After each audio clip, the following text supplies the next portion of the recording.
Hi everyone, I hope you all are doing well and welcome back to my channel Key Differences. I am Surbhi and today I am going to discuss the meaning and concept of planning in detail. So friends, without further ado, let's move on right into our video.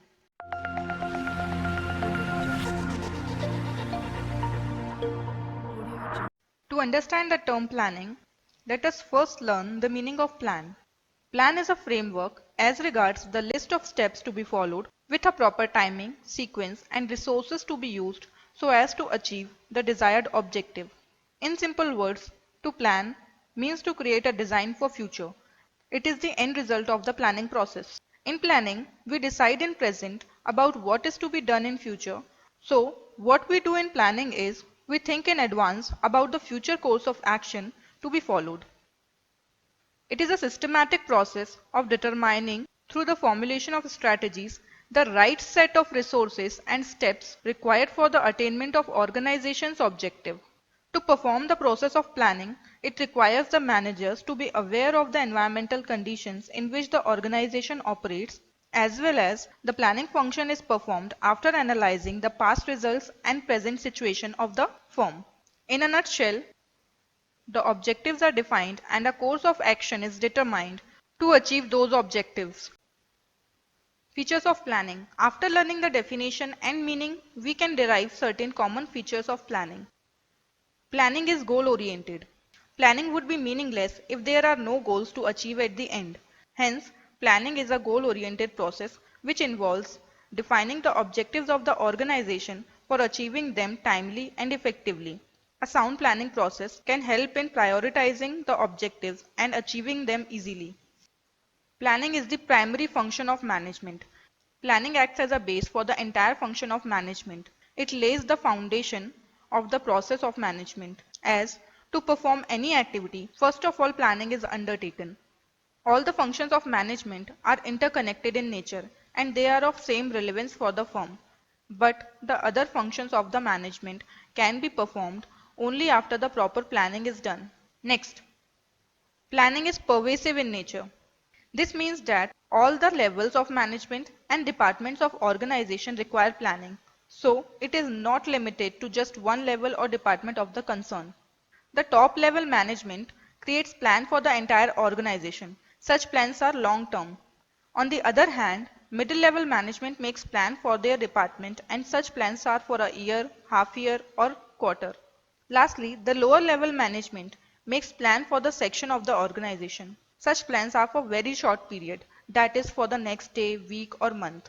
So planning covers the entire organization, but the character and breadth of the planning differs according to the authority and nature of policies and plans. Next, planning is a mental exercise. Planning is more about thinking than doing. It requires rational and methodical thinking, intelligent imagination, foresight, deep analysis, and ability to judge and decide. Further, it also requires the ability to take a peep into the future, to anticipate the future events with precision. Next, planning is a continuous process. Plans are developed for a certain period, say a month, a year, and once that period is about to end, a fresh plan is developed for the new term. Keeping in mind the environmental conditions, past results, present situations, and the objectives to be achieved in the future. Hence, it is a never-ending activity. Planning involves decision making. In planning, various alternative courses of actions are developed and the best plan is selected out of the available options. It involves a complete examination and evaluation of each alternative and then picking the most suitable course of action. Planning is futuristic. Planning is a future-oriented activity. It involves thinking beforehand and preparing for the future. Its aim is to determine the future events correctly and meet them effectively. It involves gathering relevant information and then selecting a course of action, but it is always based on past experience and current situation of the concern. Process of planning. A planner has to formulate plans based on the current and projected situations, both internal and external to the organization. Further, on the basis of type of objective, size of the organization, kinds of activities, time frame, and the people involved, the number and types of steps in the planning process are determined. Now, the first step to this process is establishment of objectives. An organization prepares plans for the achievement of objectives. On the basis of the firm's strength, weaknesses, opportunities and threats, objectives are developed, which indicates the company's vision that is to be realized, and it must be realistic and feasible in nature. The next step to this process is development of premises. Premises are nothing but the planning conditions.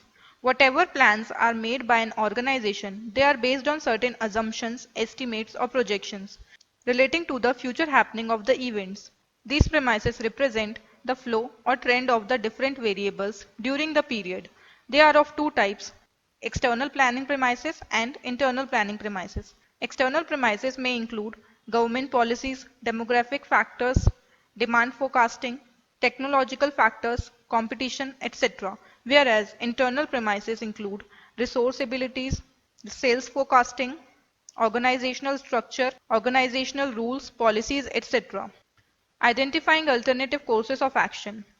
In this step, the possible and achievable courses of actions are being identified.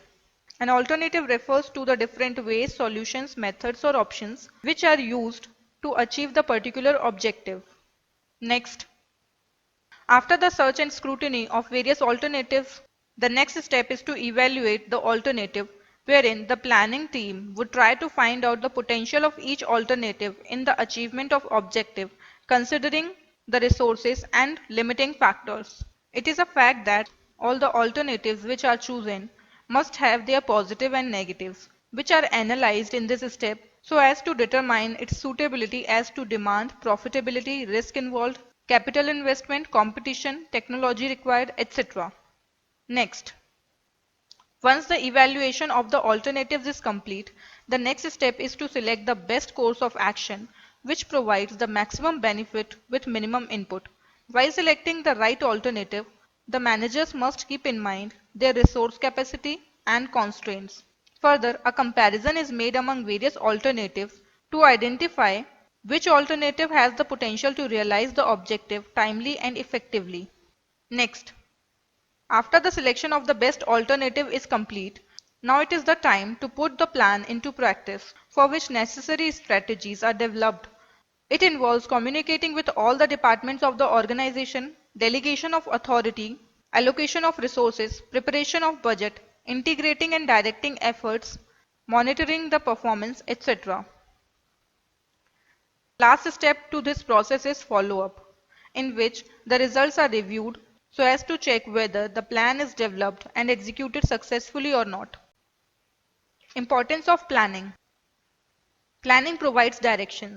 In the process of planning, we decide in advance the overall sketch of how the work is to be performed, which ultimately provides direction for action. The objectives acts as a guide to decide the best course of action and in which direction the work is to be performed. Prevents risk and uncertainties. Planning is proactive process. As planning relies on proper forecasting of the future occurrence of events, the manager can reasonably anticipate the future trends, and so the organization gets prepared in advance and precautionary measures are being taken to cope with uncertainties and risks. Planning reduces overlapping and wasteful activities. Planning helps in coordinating the efforts and activities of the organization. It makes clear the activities to be performed, which reduces chaos and misunderstanding.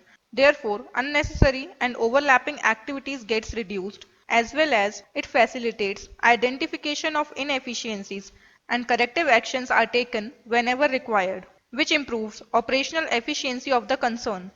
Next, promotes creativity and innovation. Planning is the basic function of management, as well as it is an intellectual activity which requires thinking out of the box to achieve the objectives. So, novel ideas can turn out as solid plans.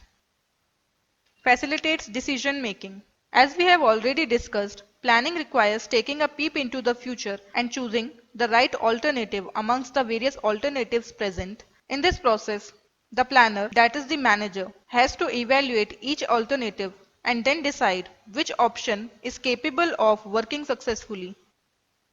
Basis for controlling. Planning and controlling are interrelated activities. Planning sets up the standards for controlling, in the sense that controlling involves measuring and comparing the actual results with the standards. which are defined at the time of planning. So friends, this brings me to the end of this lesson. I hope the concepts has been cleared now. So guys, please like this video, share it with your friends, and if you have any queries or feedback for me, then feel free to comment below. And don't forget to subscribe this channel and hit the bell icon if you haven't subscribed yet to never miss an update from Key Differences. Thank you so much for watching. Until next time, this is me Surbhi signing off.